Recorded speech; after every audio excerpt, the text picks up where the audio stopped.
Most of us identify a problem, then do some sort of analysis, and then you would say, great, I developed my strategy, I'm going to go execute. And what this says is, yep, you identified a problem, but the next step after that is not execution. The next step after that is community building and relationship building. What it does is both strengthen the quality of whatever you're going to ultimately go after, help you rethink aspects of the strategy that you've put forward, and it actually strengthens the very connections and relationships that you're going to need in order to actually drive towards long-term system change. We can't fix the world alone, but collaborating isn't easy, and systems are allergic to change. So, how do we do it without losing our damn minds? That is what we're here to find out. I'm Jeff Walker. I'm English Saul. Welcome to System Catalyst, the podcast that cracks the code for making the world a better place.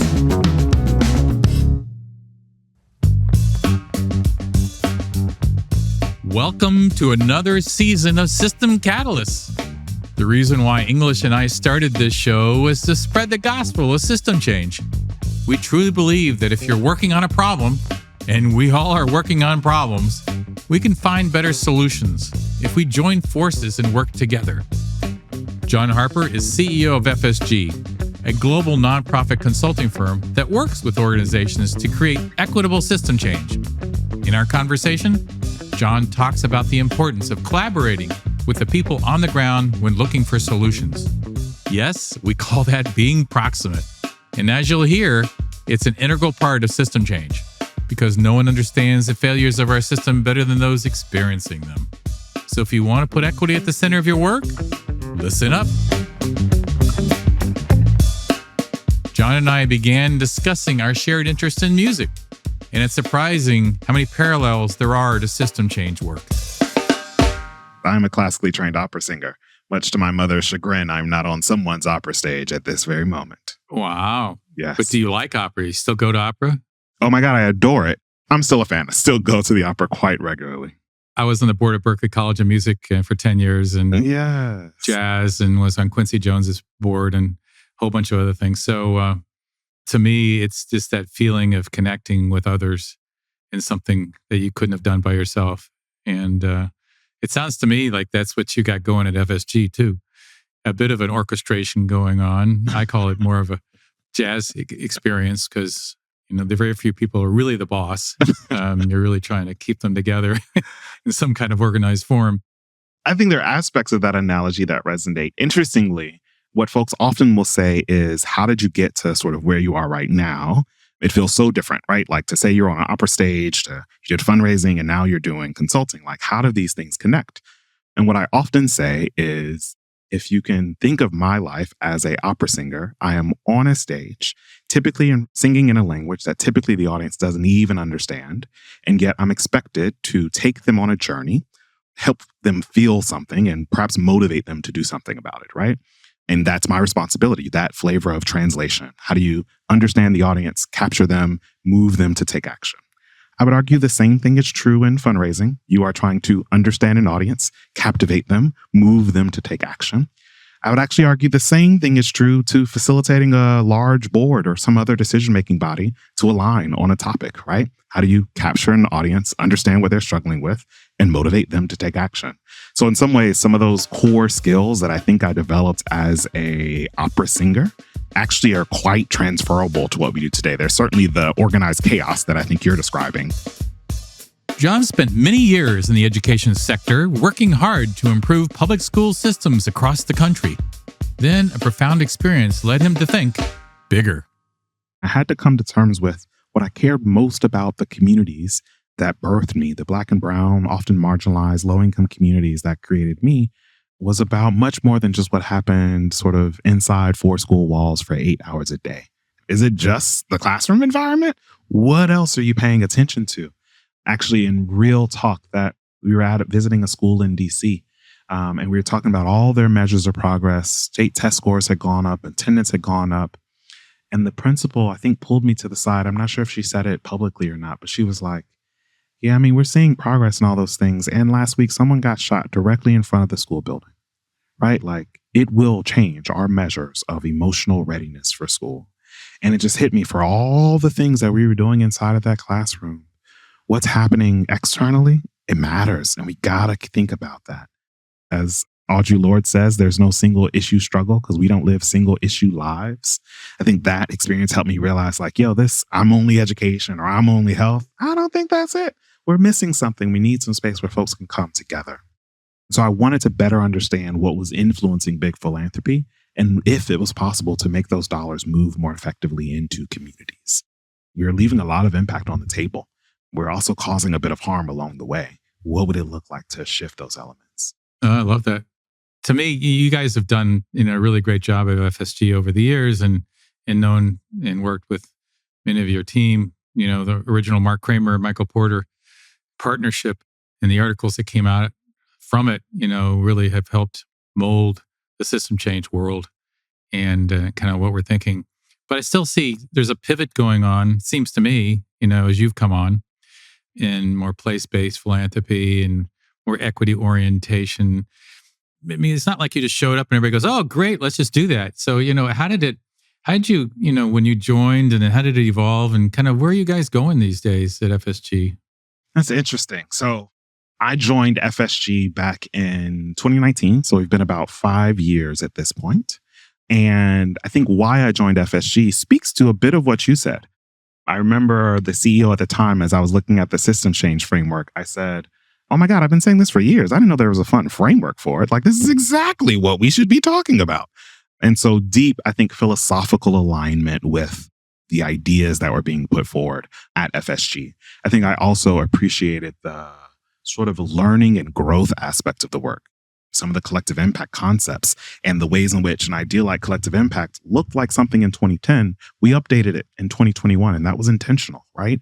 That ability to continue to be in this search for what have we missed in this search for driving meaningful impact, and how do we capture those learnings and continue to enhance and evolve our practice. At its core, I think it's true to who FSG is. And it's been, I think, an amazing journey to be in this leadership seat to help guide the organization. For those who don't know, collective impact is a term similar to system change. It's when people and organizations working on one issue come together to solve it. FSG coined the term nearly 15 years ago. When John joined, he brought a new focus on equity to that type of work. I think the pivot that you're describing would probably come for me on the who are we looking to for the big ideas and for the examples and for the inspiration. A lot of those ideas at FSG were indeed the brainchild of Mark and John and Michael and other folks that I consider giants in the field and grateful for their contributions. And I'm not sure that we always lifted up the examples of folks that were doing this on the ground, had similar insights, were making meaning of those things. And I don't say this to speak ill of John or Mark or any of those folks individually. I think this is true across the board. Right. And so it's about how do we pay attention to both of those dynamics? What are the opportunities to lift up the folks who've been figuring this out on their own the whole time? How do we position ourselves to not say we're the leading edge offering the idea, but rather how are folks struggling? How can we help? How can we lift up more of this grounded practitioner voice? I often say that the pivot that you're experiencing is FSG moving from the learned professor here to bestow knowledge upon to the coach. What are you struggling with and how can we help? Changing that orientation, I call it sort of the humble learner is the effective teacher. If we can bring more of that humility into our work, recognizing that the solution's often already in the room, we have a responsibility to help bring that out of folks, bring that out of a group, help highlight that inside of a community. I think that's a bit of the transition that we're making. Can you give us some examples about what you've seen out there that kind of leads you to believe we're on a decent path? Yeah. So a concrete example of this is we just helped a family foundation in St. Louis reset its strategy from they were going at global neuroscience and basic science research to now wanting to get at inclusive shared prosperity in their hometown, in the greater St. Louis region. So an ambitious vision, and you want to sort of explore what does shared prosperity look like?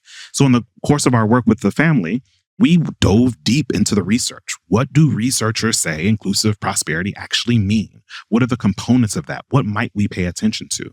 We also then said, this foundation isn't the first ones in the world who ever thought about cracking this nut.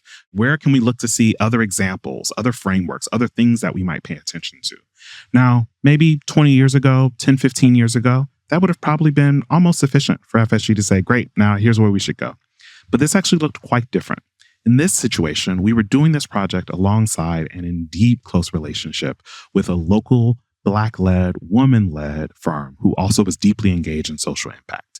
She had run some of the collaborative work that happened in the region, and she knows many of the local players. So while my team from FSG is doing this deep dive into the research, what do academics say that we should be doing? What do other funders say that we should be doing?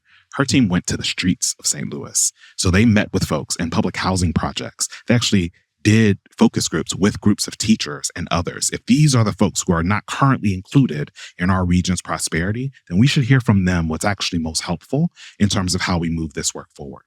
That became a key component of our research and our approach. And I think that's true across the board now. What did they hear from the streets that caused them to be better? Yeah. In this instance, I would say that there was a excitement and I think an energy to go at what would be those discrete services. Let's make sure that we are going at kindergarten reading inside of schools, or let's make sure that folks have the internships or skill-based programs necessary to get jobs if we're going to go after something like economic mobility. Makes sense, right? You would imagine that if someone doesn't have a skill, that's the key barrier for them accessing a job. But what we actually started to learn as we engaged deeper with community, it wasn't that these programs didn't exist. They did. They didn't always have jobs at the end, right? So you're giving me a skill, but no connection to actually get an employment on the back end. Or perhaps it was skill development, but if I have no way of getting there because I live on North City and the skill development opportunities are somewhere deep in the county, how am I actually supposed to access those opportunities? Or if the trainings are during the exact times where I also have to care for my children, what are these nature of wraparound supports and connectivity in a system that might actually be holding this problem in place at much more a rate than there aren't any skill building programs or folks need K through 2 reading, right? And so I don't know that we would have landed in that space to say, let's actually solve for some of the connectivity in the system. Let's solve for some of the wraparound that needs to happen in addition to the core services. I'm not sure we would have gotten there had we not engaged with that local community. That doesn't always show up as sort of top priority as you think about what it means to advance economic mobility. And it sounds like it brought out a lot of the potential blockers that you would have run into early before you hit them head on. I think so. I mean, in some ways, this nature of engagement is both a means to an end and an end in and of itself. We have a fun framework that we often put up that's called equity-centered problem solving. And what it does is highlight that, most of us identify a problem, then do some sort of analysis, and then you would say, great, I developed my strategy, I'm going to go execute. And what this says is, yep, you identified a problem. Yep, you did some analysis, and maybe you have a hypothesis on what you might want to do. But the next step after that is not execution. The next step after that is community building and relationship building. What it does is both strengthen the quality of whatever you're going to ultimately go after, help you rethink aspects of this strategy that you've put forward. And in a very clear systems change way, it actually strengthens the very connections and relationships that you're going to need in order to actually drive towards long-term systems change. It's looking at that whole umbrella of potential levers that you can pull and push, and then figuring out where to spend your time. You wrote an article recently, your team did, on place-based philanthropy. And it made me think about, where do you focus? And I think it depends on where the levers are, right? Is it the city? Is it rural? Is it state? Is it county? Is it country? Is it global? Mm-hmm. Whatever it might be. How do you guys think about that? How do you figure out how to connect and who to connect to and what levels? Yeah, it's a good point. I remember a couple of years ago, someone reached out to us asking for systems mapping expertise, or some support rather. And what they articulated that they wanted was a map of all the actors in their system. And what I responded back was like, that could be interesting. I can show you a couple maps. And what are you going to do with that? Like, now that you know who all the actors are, you still don't actually know where there are strong or weak ties. You haven't actually explored where there's power or lack of power. You haven't explored what are the existing activities happening in this space, or where are we starting from scratch. So just a map of system actors is both interesting and insufficient to getting you to make a strong decision about systems change. And I think that's a bit of where FSG adds value. Yes, we can help you understand the role of how many actors are playing in the system. But I think what's actually more helpful is our view of what are the conditions that are holding this system in place. So we take something like the third grade reading is one that I do often. The system for years has been holding in place disparities.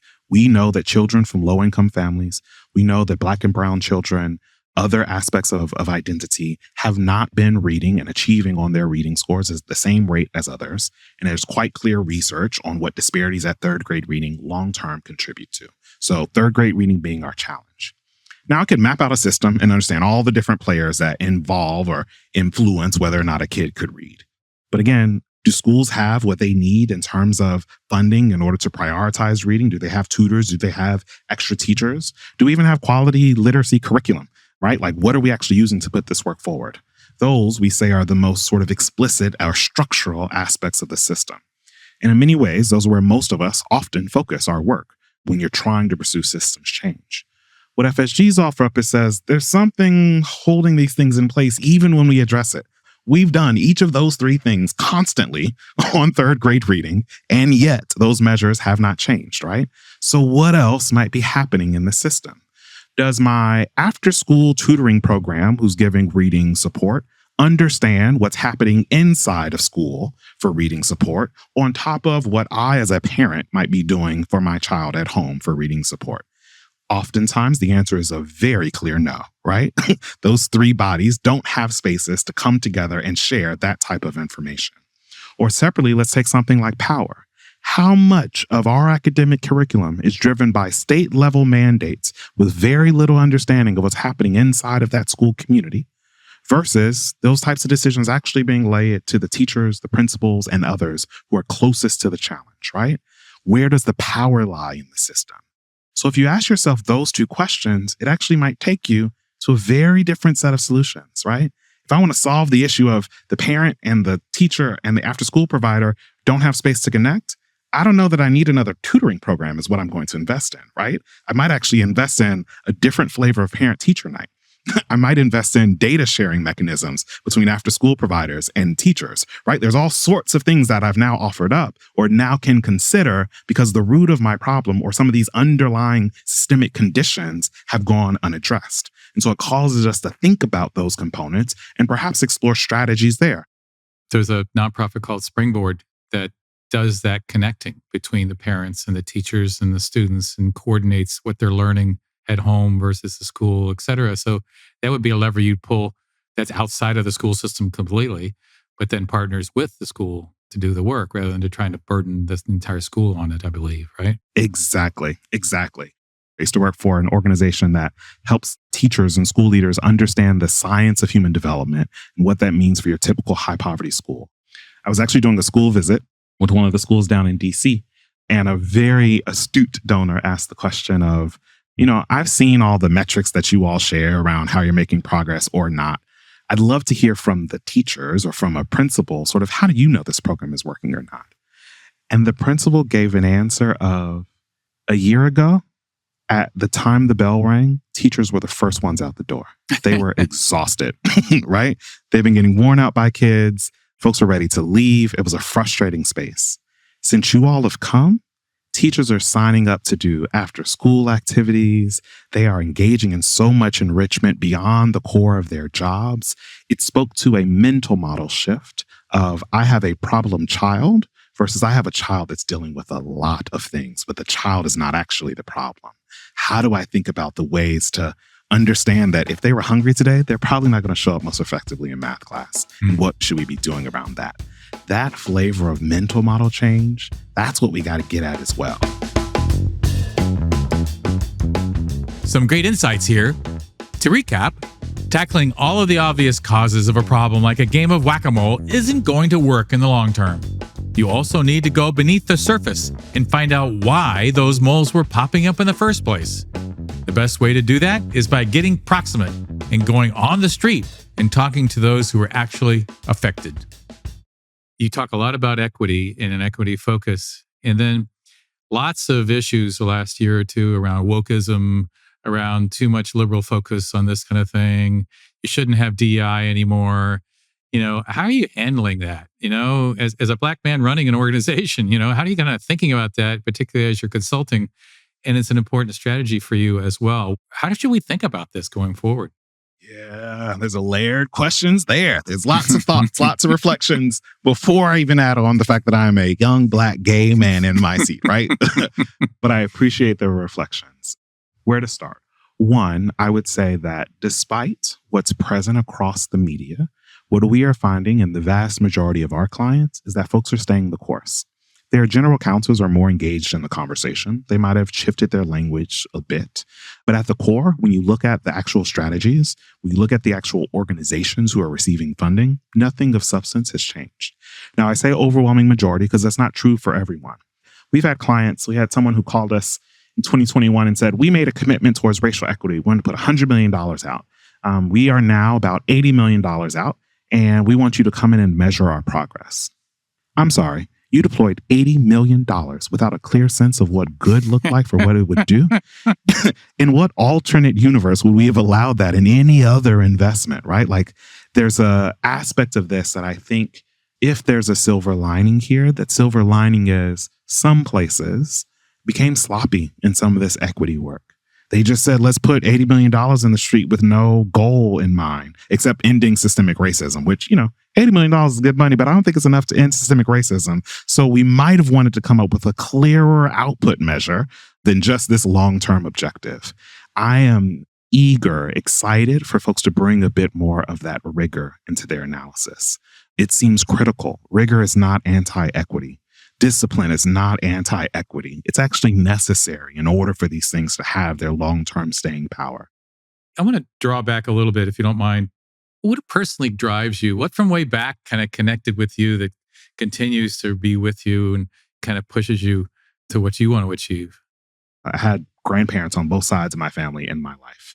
I've never actually spent a day of my life in daycare because my grandmother kept all of her grandchildren. So there are probably about 13, 15 of us total. I was able to sit on my grandfather's lap. I actually am blessed that my grandfather wrote his memoirs. And so I have the story of this Black man who did everything from the Great Migration to fighting in World War II to having to testify when his best friend was shot by a white cop to waking up and, right, like all of those things are stories that I can name off the top of my dome. And I feel incredibly blessed for that, right? And so there's this element of you are descended from greatness, not necessarily wealth or power, but greatness. And you have a responsibility to carry that work forward. So that's one.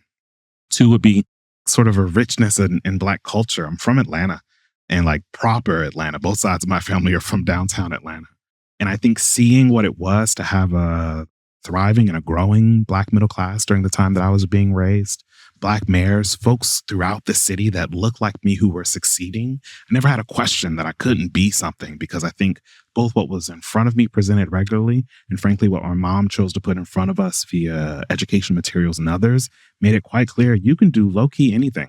And here's an example of someone that looks like you that's done it. Last one I'll say is my mom's a teacher. I think I always knew that I wanted to do something related to education, and this idea of learning and learning theory has always been fascinating for me. I had an amazingly positive public school experience. Prior to Oberlin, I have only gone to public schools. The sad part is I am an incredible exception to the rule, right? A young Black man in a not well-funded school district is not supposed to say at the end of it that had an amazing K through 12 experience. Now, I would say that that's because definitely some luck, some grace. I also had a mom who knew how to work this system and worked it well to ensure that her kids could get access. I realize I'm the exception to the rule, and I wanted to make sure that I no longer am the exception to the rule. Most kids should be able to say they had the positive experience that I had, and I think that's what brought me into the work initially. To wrap things up, I handed John a figurative magic wand and asked him if he could transform the world of philanthropy and social impact in any way he liked, what would it look like? That's a big magic wand. Maybe you have 3 wishes. One that comes to mind is actually a bit of what we've been talking about here. I don't think there are enough spaces where folks are able to come together across various lines of difference and start to see and understand both shared values and shared destiny, right? If we had more spaces that did that effectively, if those spaces were actually well-resourced, as opposed to the often resource-starved environment that most collective impact initiatives find themselves in, we'd be in much better shape, right? So collective impact is this idea of how does one come together across lines of difference, across sectors, to create a bit of shared vision, to create coordinated services and opportunities across. And it's a sort of formalized approach. We host the Collective Impact Forum along with the Aspen Forum for Community Solutions. Folks can go to Collective Impact for all the resources. Big fans of the work. What we often find is rarely are those things well-funded, right? It's an acknowledgement that this collaboration, this coming together, doesn't happen by osmosis. It's intentional. It requires special leadership skills, and it requires effective resourcing. I would argue that if I'm trying to go at something like high school graduation rates or child asthma or any of the horrible things that are out there, if we're not also thinking about building some flavor of collaborative table that also moves that work forward, we are unlikely to see, or at minimum sustain, whatever gains that we hope to see. So that's one. Maybe two would be, I think there's something I've alluded to but hasn't quite said explicitly yet. I'd love us to stop demonizing either of these approaches. So to the same extent of I'm a bridger, I want to make sure that anyone on the bridging space actually appreciates that somebody should be over here breaking, right? Like we need a bit of both. There's the sort of Malcolm X and Martin Luther King. The world needed both. We actually didn't need to posit these as two different things that were warring. We needed both in order to get us to where we are. I would argue today we still need both. Yes, keep doing that work over there. Keep me posted on what y'all doing, and I will keep you posted on what we're doing. And let's be in relationship together, but not trying to force each other, right? System change is also about understanding where you fall in the system and staying in your lane. What are the specific assets, capabilities, networks, and relationships that you can leverage to advance this work? And enabling somebody else to do the exact same. And they might arrive as a different conclusion, and that too is welcomed. I said 3 wishes. I'm not sure what the third one is. Oh, I got a third one. We also said this, mindset shift. And there is so much more of what's possible in the one-to-one human interactions that if we were intentional about the way that you describe your theory of change, how does your mission statement read? Do you name your target community as the hero of the story or the victim waiting to be saved, right? Like each of these are what actually get us at mindset shift. Even if you don't have all the dollars to make sure that this new commercial comes out or that this new, writers are talking about your topic. Yes, those are important. We want the movies that do it. That's all there. And there's a lot of potential on mindsets and mental models within our own realms of control, inside of our own organizations, buried in our own individual language. How are we as intentional about thinking about that? So 1, more folks are funding collaboration. 2, we're not warring over some of the different approaches to it, realizing we need a bunch of different approaches. And then 3, we're not sort of letting mindset shift just be this thing off in the ether, but it's a way that each of us can be making progress in it in our day-to-day work.